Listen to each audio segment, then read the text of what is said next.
So I decided to pick up a pretty interesting looking mini PC from Amazon, and it came in a box like this. Already not off to a great start. This is and I am going to probably struggle to pronounce this, but SIMODEWA mini PC. And this is rocking an Intel N100 that I've been wanting to take a look at for a while now, ever since I took a look at the N95. The thing that interested me the most about this specific system in comparison to anything else from, say, B-Link or any of the other companies out there is actually the fact that this has 12 gigabytes of LPDDR5 RAM. Now, it's not a very particularly fast configuration, being only 4800 megahertz, which is pretty terrible in comparison to the 56 or sometimes even up into the 6000 range that we've seen for some LPDDR5 configurations out there. But considering that almost every other mini PC that you're going to see out there with this chip is paired with DDR4 RAM, then this is a pretty meaningful upgrade. Now, one thing about this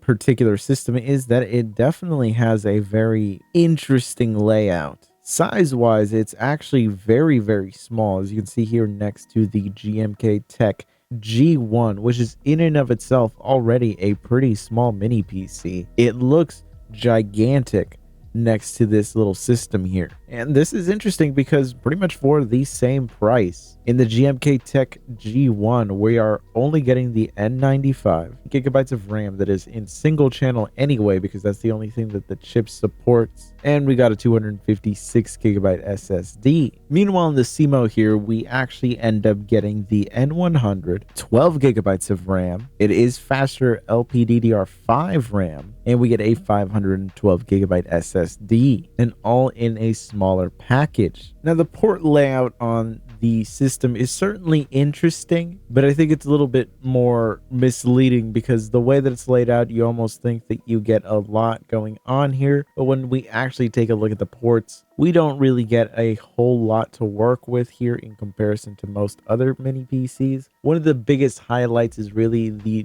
dual gigabit NICs on it there. I understand if this is disappointing to you if you wanted to have dual 2.5 gigabit, but considering how expensive 2.5 gigabit switches still are, having dual gigabit at this price point pretty much means it's going to still cover the vast majority of people out there that are maybe looking to do a DIY router on the cheap. Now, it does have a USB-C port, but that is where it gets its power from. I really wish that it had another USB-C port that we could actually utilize to expand on, because the USB selection that we have here is very, very limiting. And really, the way that the layout of all of the ports is kind of just made, it ends up looking kind of ridiculous on your desk. It's definitely one of those systems where if you can hang it off of the back of your monitor, I would recommend doing so, because it's going to look a lot cleaner than how it does right now. You pretty much end up having cables coming out from all ends of the system, and it really ends up kind of becoming a clutter. Still, the compact size goes along with some pretty remarkable efficiency.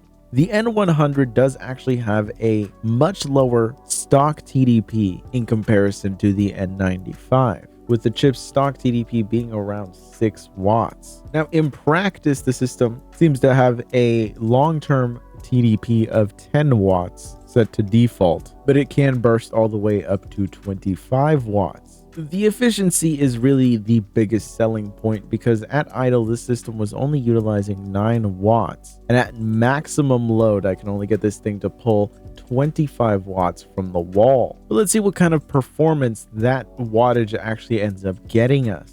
So starting off with Cinebench R23, the N100 ends up giving us a multi-core score of 2,620, which is just under the N95 score of 2,722, both having a noticeable lead over the Ryzen 3 3200U with its measly 2,021. The N95 and the N100 end up giving us pretty much identical results in terms of single core, and again, both of them having a pretty noticeable lead over the Ryzen 3 3200U. Makes sense, both the N95 and N100 are based on Alder Lake, which is a actual modern architecture, while the Ryzen 3 3200U is just based on the original Zen architecture.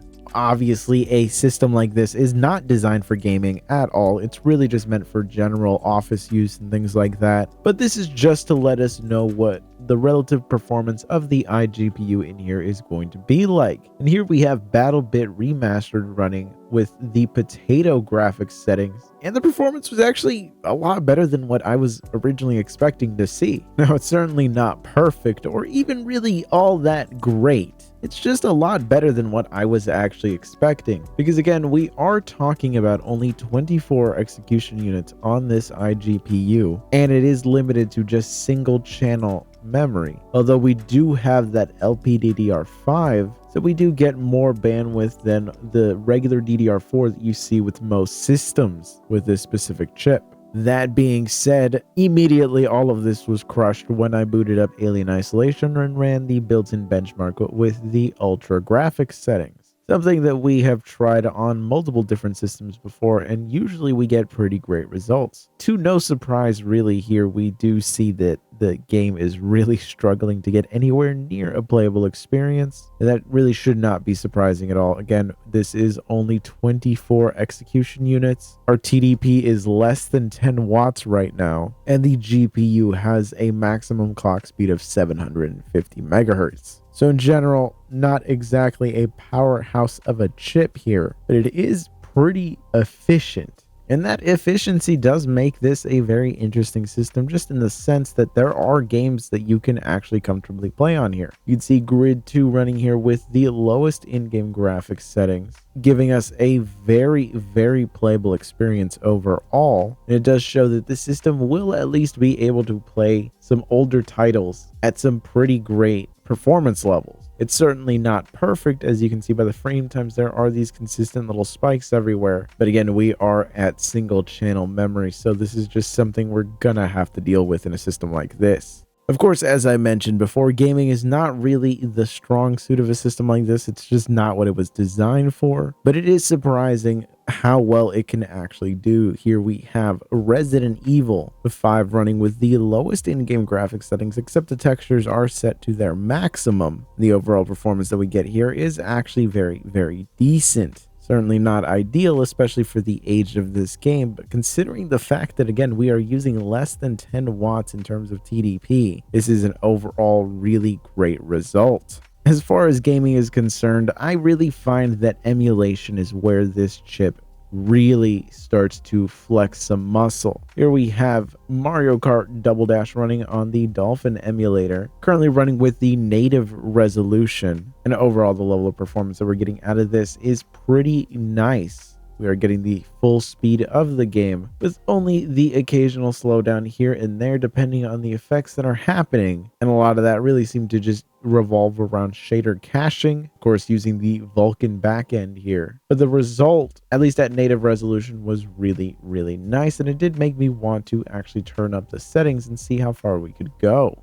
And so turning up Double Dash from the native resolution all the way up to 1080p actually ends up netting us a nice increase in the overall clarity. Pretty much no effect at all to the performance, which is really, really nice to see. This is exactly the type of game that I would actually want to emulate, so it's great to see that a system like this is actually able to run it. And I mean, the wattage that we're using is so low. It's actually pretty remarkable. After seeing the great result in Double Dash, I did decide to load up the LEGO Star Wars original trilogy game, this running at the full 1080p resolution with anisotropic filtering enabled, set to 16 times. So pretty much just trying to make the game look as nice as possible without really doing any heavy modding or anything like that. And the overall result was pretty disappointing. Anytime any explosions or too many characters were on the screen, there would be very, very noticeable slowdown. But this is at the full 1080p resolution, and we are on an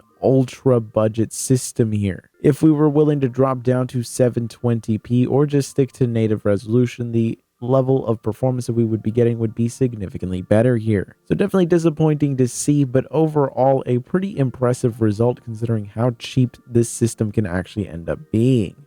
So in general, this mini PC is a pretty interesting device in the sense that it is really compact, but I do hate the layout of all of its ports. In comparison to all of its contemporaries though, the systems that are in its price class, it does have a more compelling package because of its compact size and the fact that the LPDDR5 RAM that we have in here does actually make this a overall better system than most of what you're going to find in this price range with this exact same CPU. It pretty much gives us similar performance to the GMK Tech G1, but it's a much quieter system running at a more efficient TDP, and the fact that it has an overall better CPU architecture pretty much makes it better than the boss game U32, which is using a Ryzen APU that at this point is quite a few years old. Though we're going to be diving deeper into a comparison between all three of these, because the biggest advantage that the boss game really has is its iGPU, and we're going to look at the relative performance between all three of these later down the line. But my first impressions of this system so far are actually pretty nice. I'm going to be looking at more emulation. We only saw a little bit of it here, so if you're interested in that, be sure to subscribe, and I will catch you guys in the next one.